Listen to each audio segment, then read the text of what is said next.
No. Did it have anything to do with the gag order, you being here today? No, I'm fed up. I watched what happened to me and my company. I've watched what's happened. I've talked to business people over the years, what's happened to them when you have political persecution. And now what I've watched what President Trump has done with all these cases. This is just simply, they don't want this guy on the ballot.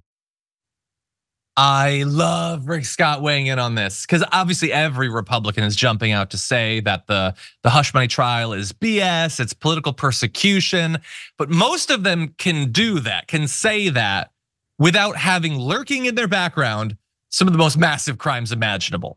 And Rick Scott is not on that list because you may not know this, okay? His company back in the day committed $1.7 billion worth of Medicare fraud. And the weird thing is that generally politicians try not to talk about their scandals, but the winds, they are changing. If you committed Medicare fraud, you bring up the fact that crimes are committed by politicians. If you capped a dog in the face, for some reason, you're talking about that too. There's all sorts of admissions of guilt going on, but I don't know if you know this, so I want to talk to you about it. So Scott compared the criminal charges against Trump to the federal Medicare and Medicaid fraud investigation that ended up resulting in $1.7 billion in fines against Columbia HCA. That's the company that helped make Scott literally the United States' wealthiest US senator. And I love mentioning the Medicare fraud. I also like mentioning that he's the richest senator because I don't think most people think that. And they're all rich, by the way. But to be the richest of that group is really something. Now, he's gonna talk a little bit more about the fraud. Take a look at this. I support my friend. I support Donald Trump. This is just political persecution. It's a crime to use the courts for political persecution. And by the way, I saw this. It happened to me. I fought Hillary Care, and guess what happened when I fought Hillary Care? Justice came after me and attacked me and my company. So think about this. If we don't stop this, all right? If we don't stop this, they can go after you. Every American's at risk. So I'm going to go support this president because this is wrong what's happening to this guy. Hey, I'm glad you're here. Listen, in order for the damage report to keep on going, we need viewers like you to become a member on YouTube. Can you click the join button on YouTube today? Thank you. Again, they already can go after everyone except possibly the upper crust of our political class. We're just waiting to find out if they'll be able to successfully get them.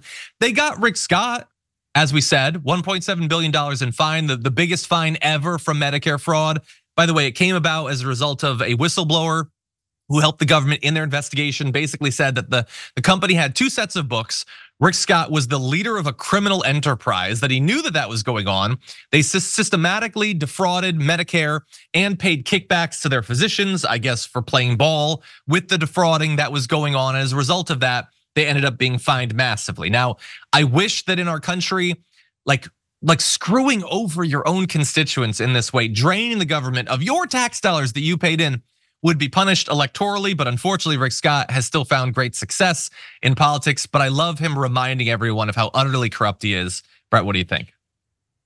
The Republican voter seems to just love self-fulfilling prophecies. Like they are the ones who are loudest and most obvious about saying, I don't trust the government. I want the government to be as small as possible because politicians are so damn corrupt.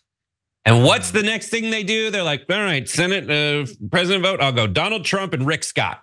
And they put in there known corrupt schmuckballs. And they'll be like, I love people who are good at business. Donald Trump, major bankruptcies.